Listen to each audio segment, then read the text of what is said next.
Bro, seroprevalence Amerika itu sudah di atas 49%. Gila banget nih negara. Informasi ini datang dari seorang sahabat yang 10 tahun terakhir mengajar di sebuah kampus ekonomi di sisi timur Amerika. Dialah yang mengajari Bosman tentang MMT, Modern Monetary Theory. Beliau juga sahabat dari Stephanie Kelton, pejuang konsep ekonomi modern MMT ini, di mana konsep MMT ini dipakai Amerika, namun yang diajarkan di kampus beda dengan yang Amerika pakai. MMT juga dipakai di Tiongkok, Jepang, Jerman, Inggris, dan saat ini Turki serta Argentina mengadopsinya.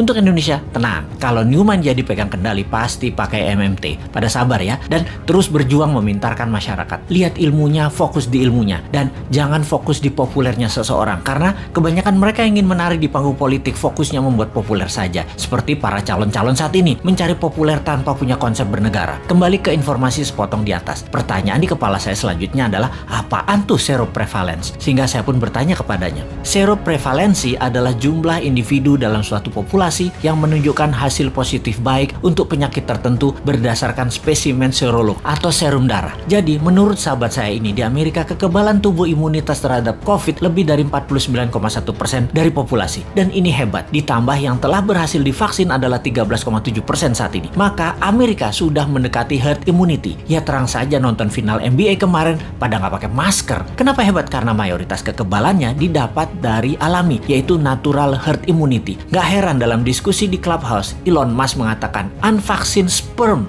50 years from now are more precious than gold. Yang dalam arti sederhananya adalah sperma manusia yang tidak divaksin lebih tinggi nilainya dibanding harga emas 50 tahun lagi. Oke, wis jangan dipercaya omongan Elon Musk. Itu hanya omongan manusia oportunis. Sing bener pejabat saat ini, maha bener. Kita harus dukung terus demi utuhnya NKRI sampai masanya Newman tiba. Sing sabar ya. Kalau pandemi corona adalah bencana alam natural disaster, maka sesungguhnya kesembuhan alami adalah herd immunity natural juga untuk mengalahkannya. Sungguh, strategi yang terbaik adalah dari alam oleh alam. Kalau COVID adalah man-made disaster. Ada dua strateginya. Nego dengan yang mengendalikan dan ikuti maunya mereka. Atau tantang mereka. Tantang perang puputan. Tantang perang sampai mati. Pakai vaksin sendiri. Pakai imunoterapi. Pokoknya jangan pakai vaksin asing aja. Wani ora. Kalau nggak berani ya seperti saat ini. Ikuti aja protokol globalis. Dilanjut oleh teman saya tadi. Jadi kalau Amerika pakai vaksin mengatasi herd imunitas secara mayoritas itu hoax. Itu hoax. Bener. Pakai vaksin. Tapi hanya minor. Hanya palingan 20-30%an saja, yang 30%an nanti yang alami. Amerika pakai natural imunitas terbanyaknya. Lalu saya bertanya, kalau Tiongkok menangani COVID pakai vaksin ya? Dijawab olehnya, belum tentu. Tiongkok itu rezim komunis, gak ada transparansi dan akuntabilitas bagi siapapun dari luar negeri bisa mengakses kebenaran informasi yang Tiongkok berikan. Siapa yang bisa memverifikasi berita kalau society dibungkam di sana? Banyak ahli-ahli luar Tiongkok mau fact finding masuk ke Tiongkok, gak bisa, ditolak Beijing. Sebaiknya kita tidak consider data Tiongkok sebagai data utama. Semua data dari Tiongkok itu dari pusat partai komunis. Semuanya dialterate, diubah sesuai untuk kepentingan propaganda yang menguntungkan Tiongkok. Bisa saja ternyata Tiongkok juga pakai natural herd immunity, namun dipropagandakannya pakai vaksin. Taunya Tiongkok menyehatkan warganya dengan multivitamin dan mineral, sementara vaksin diekspor keluar sebagai dagangan internasional. Jadi Tiongkok kayak Amerika juga. Jangan-jangan 60%-nya pakai natural herd imunitas, sisanya vaksin. Siapa yang tahu? Banyak negara tergocek globalis cabal agar pakai vaksin mayoritasnya. Yang natural imunitasnya dibatasi. Memang tidak deadly atau mematikan menggunakan vaksin itu. Vaksin faktanya memang mengurangi fatality kematian. Tetapi sisi lain, ya kita jadi korban ekonomi. Jadi miskin. Kita jadi buyer beliin vaksin terus. Ya semoga salah lagi nih data dari Tiongkok dan globalis kali ini. Tapi data seroprevalence yang dari Amerika mah bener.